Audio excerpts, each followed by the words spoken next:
हो गया है ना, हर्षई हुआ, हर्ष हुआ और एक री हो गया, ये छोटी री है ना। दीर्घ कौन कौन सा है?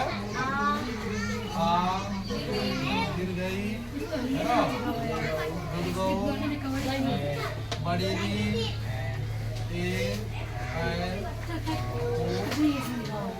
ये सारे दीर्घ है ना। तो देखो स्वर संधि में क्या होगा, इसमें सुनो, इसमें जो वर्ण मिलेगा है ना, दोनों स्वर ही होगा, यानी स्वर के बाद स्वर आएगा और जब दोनों मिलेगा तो वो दीर्घ स्वर बना देगा। कैसे? जैसे देखो एक एग्जाम्पल हम इसका ये भी ले सकते हैं, ये तो हम बताएं कि जैसे हिम जो आलय, हिम का अंतिम वर्ण क्या है इसमें, और आलय का पहला वर्ण क्या है? एक दीर्घ, दोनों मिला तो क्या बना लिया? दीर्घ स्वर है ना।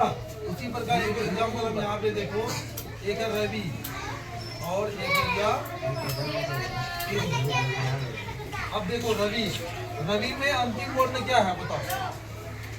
रवि का अंतिम वर्ण क्या है? कौन सा ही है? हर्षई। क्या है? अब दीर्घई जो है इसमें पहला जो वर्ण है वो कौन सा है? हर्षई है ना। अब ये चीजें देखो, ये हर्षई जो है ये स्वर वर्ण है ना। Yes sir. तो ये स्वर संधि के अंतर्गत आएगा ये दोनों हर्षई हर्षई है, यानी हर्ष स्वर है। अब दोनों मिलेगा तो क्या बनाएगा? दीर्घ बनेगा। तो रवि और इंद्र का संधि जब पढ़ेंगे हम लोग, वो ऐसे बनेगा।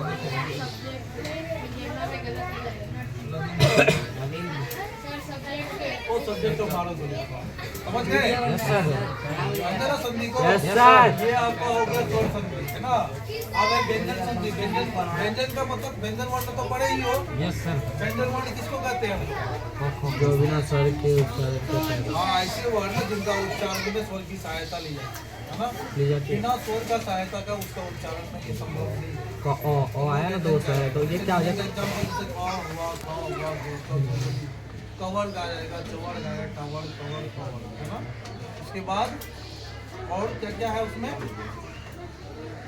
अर्थस्थ है, उसमें है, संयुक्त है, बहुत सारा है ना, वो अलग अलग चीज है।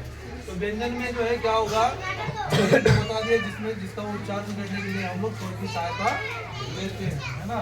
जैसे का हुआ, तो का उच्चारण करें एक बार। तो का उच्चारण में उच्चारण जो किए हम लोग, उसका प्रोनाउंसिएशन में लास्ट में ओ आ रहा है ना। इसका मतलब ये है कि व्यंजन का उच्चारण में स्वर सहायता करता है ना। तो व्यंजन संधि क्या है? इसमें व्यंजन में क्या है? व्यंजन के बाद पहला जो, जैसे संधि में हम लोग पढ़ रहे हैं, दो वर्ण मिलता है, यानी पहला वर्ड का अंतिम और दूसरे वाले शब्द का पहला, ये मिलता है ना। इसमें जो मिलेगा व्यंजन में, तो पहला जो वर्ण होगा वो व्यंजन होगा। क्या होगा? वो व्यंजन होगा। और दूसरा वाला जो वर्ण होगा, चाहे वो स्वर हो या व्यंजन हो, ये कंडीशन है उसमें। दूसरा वाला स्वर हो या व्यंजन हो, जब वो दोनों मिलेगा, स्वर और इधर स्वर या व्यंजन जो भी है, जब ये मिलेगा तो इसमें जो विकार उत्पन्न होगा, उसमें जो परिवर्तन आएगा, उसी को हम लोग व्यंजन संधि करेंगे। ठीक है। जैसे इसका एक एग्जाम्पल हम लोग देख लेते हैं व्यंजन का, परिभाषा दिखा देंगे बाद में, देखो पहले। जैसे देखो मान लो जगत है, जगत जो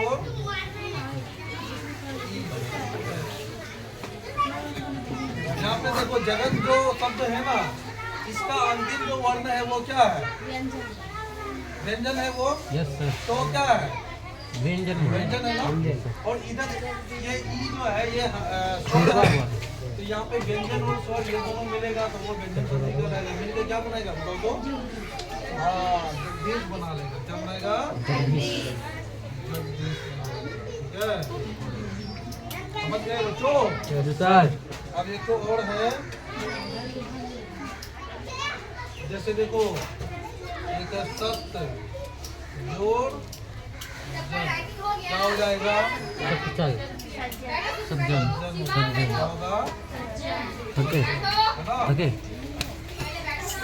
इसमें है ना, हिंदी में ज्यादा अच्छा नहीं किया है। और एक विसर्ग का, विसर्ग मैंने समझ ही रहे हो, विसर्ग किसको बोलते हैं? अंशु है हाँ? यानी पहला जो वर्ण होगा ना उसके बाद विसर्ग होगा, विसर्ग के बाद इधर स्वर रहेगा बिंदु है ना, वो विसर्ग का संधि कहलाएगा।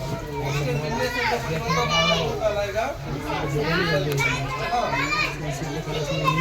एग्जाम्पल दे दूंगा विसर्ग का।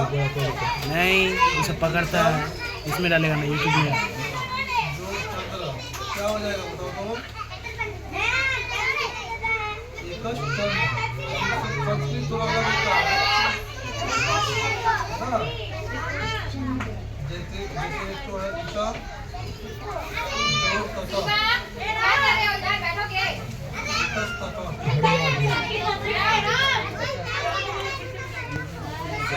संस्कृत भाई क्या है? क्या हो गया, बंद करो, देखो पूरा मेमोरी